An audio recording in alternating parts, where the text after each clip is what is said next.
മഹാലക്ഷ്മി സീരിയലിൻ്റെ പുതിയൊരു എപ്പിസോഡിൻ്റെ promo review വിശേഷങ്ങളിലേക്ക് എല്ലാവർക്കും സ്വാഗതം. അങ്ങനെ പ്രതാപനും കരുണയും എല്ലാവരും ചേർന്ന് മറച്ചു വച്ചിരുന്ന ആ ഒരു വലിയ രഹസ്യം കണ്ണൻ അറിയുന്ന എപ്പിസോഡാണ് ഇന്ന് വരാൻ പോകുന്നത്. എന്തായാലും ഈ മഹാലക്ഷ്മി ഹോസ്പിറ്റലായതിനു ശേഷം കരുണയ്ക്കാണെങ്കിൽ എന്തോ ഒരു മാനസിക വിഭ്രാന്തി പറ്റിയതുപോലെയാണ് മോഹിനിയോടൊക്കെ പെരുമാറുന്നത്.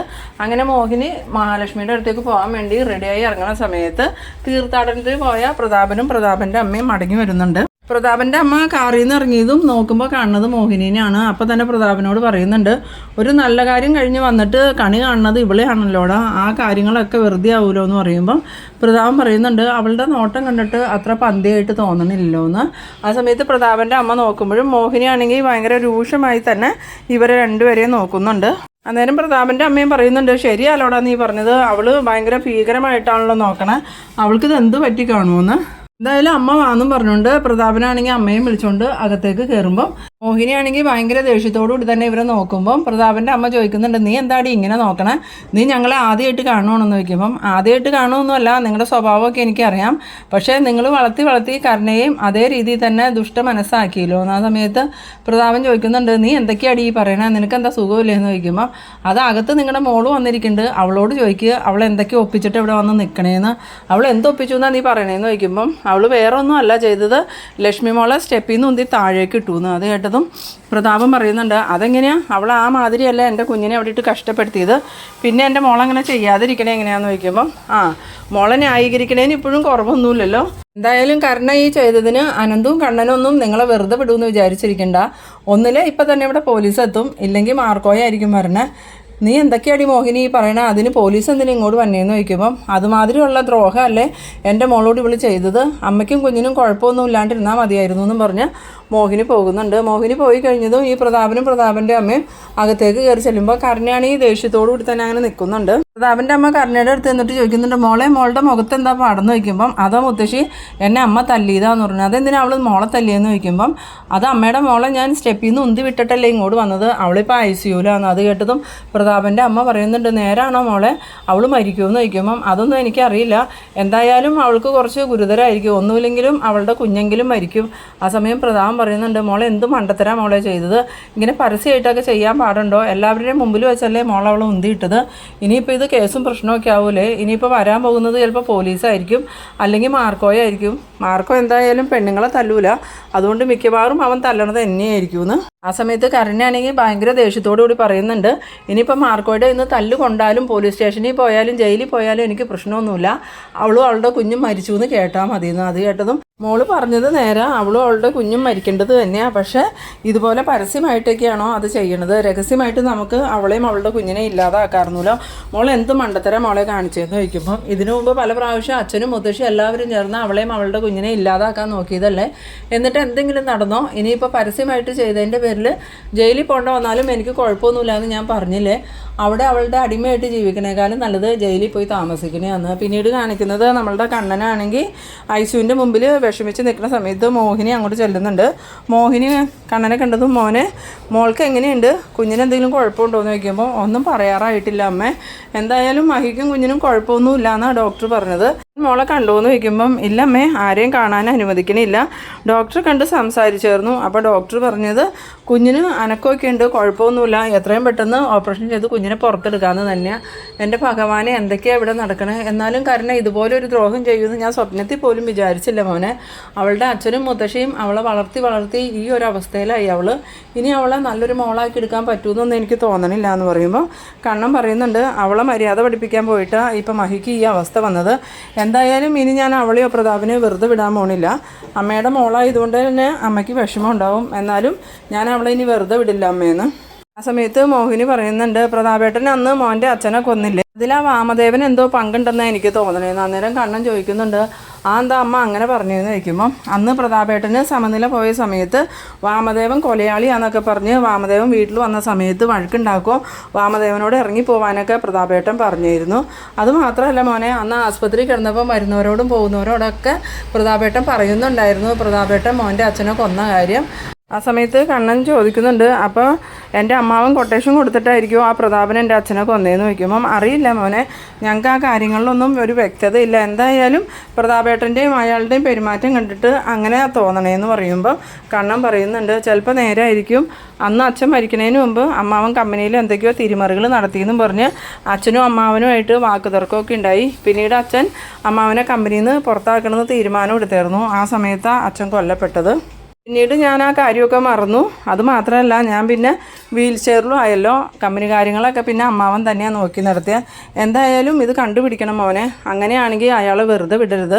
ആ സമയം കണ്ണൻ പറയുന്നുണ്ട്, അപ്പോൾ എൻ്റെ അച്ഛനെ കൊല്ലാൻ കൊട്ടേഷൻ കൊടുത്തത് അമ്മാവൻ തന്നെയായിരിക്കും. എന്തായാലും ഞാനിത് അന്വേഷിച്ച് കണ്ടുപിടിക്കും. കണ്ടുപിടിച്ച് കഴിഞ്ഞാൽ പിന്നെ പ്രതാപനും അയാളും ഒരുമിച്ചായിരിക്കും ജയിലിലേക്ക് പോണേന്ന്. പിന്നീട് കാണിക്കുന്നത് അനന്തുവിനെ ലേഖേനെയാണ്. അനന്തു ലേഹയും ആസ്പത്രിയിൽ വന്നതും കണ്ണനോട് മഹാലക്ഷ്മിക്ക് എങ്ങനെയുണ്ടെന്ന് ചോദിക്കുമ്പം ഒന്നും പറയാറായിട്ടില്ല. അമ്മയ്ക്കും കുഞ്ഞിനും കുഴപ്പമൊന്നുമില്ല എന്നാണ് തോമസ് ഡോക്ടർ പറഞ്ഞത്. എത്രയും പെട്ടെന്ന് സർജറി നടത്തി കുഞ്ഞിനെ എടുക്കണമെന്ന് തന്നെയാണ് എലിസബത്ത് ഡോക്ടർ പറയണത്. വേറെ കുഴപ്പമൊന്നും ഉണ്ടാവില്ലായിരിക്കും എന്ന് പറയുമ്പം ഞങ്ങൾ എന്തായാലും അമ്പലത്തിൽ കയറി പ്രാർത്ഥിച്ച് വഴിപാടൊക്കെ നടത്തിയിട്ടാണ് വന്നത്. മഹിക്ക് ഒരു കുഴപ്പം ഉണ്ടാവാതിരിക്കാൻ. സമയത്ത് തോമസ് ഡോക്ടർ അങ്ങോട്ട് വരുന്നുണ്ട്. ഡോക്ടർ വന്നതും ലേഹ്യനോടും അനന്തുവിനോടും കണ്ണനോടുമായിട്ട് പറയുന്നുണ്ട്, മഹിക്കും കുഞ്ഞിനും ഒരു കുഴപ്പം ഉണ്ടാവില്ല. അതോർത്ത് നിങ്ങൾ ടെൻഷനാവുകയൊന്നും വേണ്ട. എന്തായാലും മഹാലക്ഷ്മിക്ക് കാവലായിട്ട് ഭഗവാനുണ്ട്. അന്ന് തന്നെ മഹാലക്ഷ്മിയുടെ വയറ്റിൽ വിഷം ചെന്നിട്ടും ആ കുഞ്ഞിന് ഒരു കുഴപ്പം പറ്റിയില്ല. ആ കുഞ്ഞ് അതിനെ അതിജീവിച്ചെങ്കിൽ ഇതിനെയും അതിജീവിക്കും. ഒരു കുഴപ്പമില്ലാതെ നമുക്ക് അമ്മയെയും കുഞ്ഞിനെയും കിട്ടുമെന്ന്. പിന്നീട് കാണിക്കുന്നത് നമ്മളുടെ അനന്തുവിനോട് കണ്ണനാണെങ്കിൽ മോഹിനി പറഞ്ഞ കാര്യങ്ങളൊക്കെ പറയുന്നുണ്ട്. ആ സമയത്ത് അനന്ത് പറയുന്നുണ്ട്, ചിലപ്പോൾ മഹിയുടെ അമ്മ പറഞ്ഞത് നേരായിരിക്കും കണ്ണ. പ്രതാപനും അയാളുമായിട്ട് നിങ്ങളുടെ വിവാഹത്തിന് മുമ്പേ പരിചയമുണ്ട്. അതുമാത്രമല്ല, നിൻ്റെ അച്ഛനെ കൊന്നത് പ്രതാപനാന്ന് അറിഞ്ഞിട്ട് നിൻ്റെ അമ്മാവൻ ഇതുവരെ അത് ഉണ്ണിയോടോ നിൻ്റെ രണ്ടാനമ്മയോടോ പറഞ്ഞിട്ടില്ല. അത് തന്നെ എന്തോ കള്ളത്തരം മറയ്ക്കാൻ വേണ്ടിയിട്ടാണ്. ഇനിയിപ്പോൾ പ്രതാപനാ കൊന്നേന്ന് അവർ അറിഞ്ഞിട്ടുണ്ടെങ്കിൽ പ്രതാപൻ വഴി കൊട്ടേഷൻ കൊടുത്തത് നിൻ്റെ അമ്മാവനാന്ന് അറിഞ്ഞെങ്കിലോ എന്ന് കരുതിയായിരിക്കും അയാളത് പറയാതിരിക്കണേ. എന്തായാലും നമുക്കിത് കണ്ടുപിടിക്കണം കണ്ണ. അങ്ങനെയാണെങ്കിൽ രണ്ടെണ്ണത്തിനെയും വെറുതെ വിടരുത്. ഇല്ല അനന്തു, അത് ഞാൻ തീരുമാനിച്ചു കഴിഞ്ഞു. ഇനി രണ്ടെണ്ണത്തിൻ്റെയും ജീവിതം ജയിലിൽ തീരും. ഇത്രയും നാളും ഞാൻ വിചാരിച്ചത് അച്ഛനെ അറിയാതെ കൊന്നതാണ്. എന്തായാലും മനഃപൂർവ്വം കൊന്നതാണെന്ന് മനസ്സിലായി കഴിഞ്ഞാൽ പിന്നെ അവർക്ക് രണ്ടുപേർക്കും ഒരു ജീവിതം ഉണ്ടാവില്ല, അയാളുടെ മോൾക്കും ജീവിതം ഉണ്ടാവില്ല എന്ന്.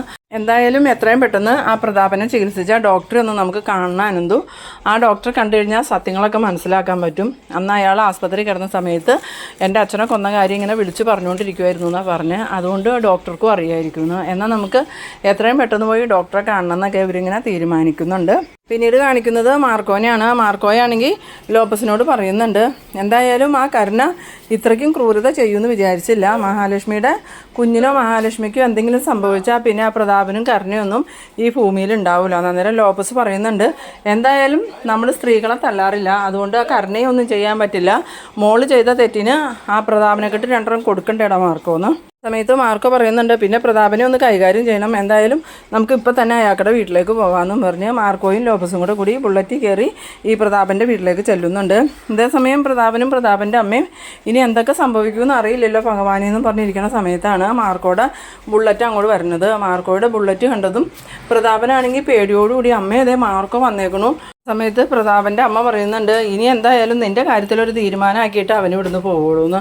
ആ സമയത്ത് മാർക്കോ ബുള്ളറ്റിൽ നിന്ന് ഇറങ്ങി പ്രതാപൻ്റെ അടുത്തേക്ക് വന്നതും പ്രതാപൻ പറയുന്നുണ്ട്, എൻ്റെ പൊന്നു മാർക്കോ, ഞാനൊന്നും അറിഞ്ഞതല്ല, കരുണമോൾക്കൊരു ബുദ്ധിമോശം പറ്റിയതാ, ഇനി ഇങ്ങനെ ഒന്നും സംഭവിക്കില്ല, ആവശ്യത്തേക്ക് നീ എന്നോടൊന്ന് ക്ഷമിക്കണം മാർക്കോന്ന്. ആ സമയത്ത് മാർക്കോ പറയുന്നുണ്ട്, തൻ്റെ മോൾ ഇതുപോലെ ആയത് താനും തൻ്റെ അമ്മയും കാരണം, അതുകൊണ്ട് അതിനുള്ള ശിക്ഷ ലഭിക്കേണ്ടതും തനിക്ക് തന്നെയാണ്. ഞാൻ എന്തായാലും പെണ്ണുങ്ങളെ ഉപദ്രവിക്കാറില്ല, അതുകൊണ്ട് അതിനുള്ളതും കൂടി തനിക്ക് തന്നേക്കാം. തനിക്ക് കിട്ടണ തല്ല് കണ്ടിട്ട് തൻ്റെ മോള് നന്നായിക്കോളൂ എന്നും പറഞ്ഞ് ഈ പ്രതാപനെ കുനിച്ച് പിടിച്ച് നല്ല ഇടി ഇടിക്കുന്നുണ്ട്. ആ സമയത്ത് പ്രതാപൻ്റെ അമ്മ ചെന്നിട്ട്, മതിയുടെ മാർക്കോ മോനെ, ഇനി തല്ലിയാവൻ ചത്തുപോകുമെന്ന് പറയുമ്പോൾ ഇവനൊക്കെ ചാവണ്ടവൻ തന്നെയാണ്, ഇവനൊന്നും ജീവിച്ചിരിക്കാൻ പാടില്ല എന്ന്. ഈ സമയത്ത് നമ്മളുടെ കരുണയാണെങ്കിൽ ഈ മാർക്കോ പ്രതാപനെ തല്ലണ കണ്ടിട്ട് പേടിച്ച് പറിച്ച് മുറി തന്നെ നിൽക്കുന്നുണ്ട്.